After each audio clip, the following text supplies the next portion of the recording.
Cette photo a plus de 50 ans. Ahmed El Meligui y retrouve les traits de sa grand-mère, de son grand-père jeune et de leurs 4 enfants, dont sa mère. Des aïeux qu'il vient d'exhumer d'un cimetière du cœur du Caire, voué à la démolition. Il a dû en tout récupérer les restes de 23 membres de sa famille et les inhumer ailleurs, loin de la capitale. Ça a été douloureux, comme si nous revivions les funérailles. Ce sentiment de déjà-vu. On les avait enterrés une fois, on a réveillé les souvenirs. C'était très dur. Je ne suis pas le seul à être touché. Cet endroit a une valeur historique importante.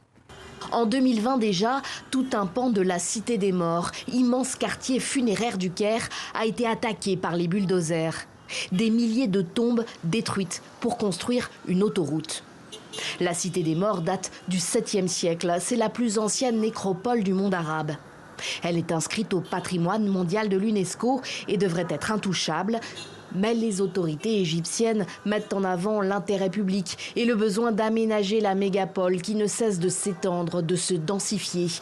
Elles assurent ne s'en prendre qu'aux mausolées les plus récents, datant du XXe siècle.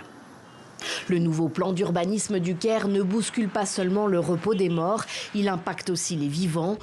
Sayed El Arabi, 71 ans, vit et travaille ici depuis 25 ans. Il est gardien de l'un des cimetières de la nécropole. Ils m'ont informé qu'ils allaient démolir les cimetières et transférer les corps. Ils m'ont dit de trouver un autre endroit où vivre. Ils ont proposé un nouveau lieu de repos pour les morts, mais rien pour moi. Où je suis censé aller? Des milliers de personnes vivent dans la Cité des Morts. Beaucoup se sont installés ici à partir des années 1980 à cause de la crise du logement qui continue de frapper la capitale. La population de la métropole du Caire dépasse les 22 millions d'habitants.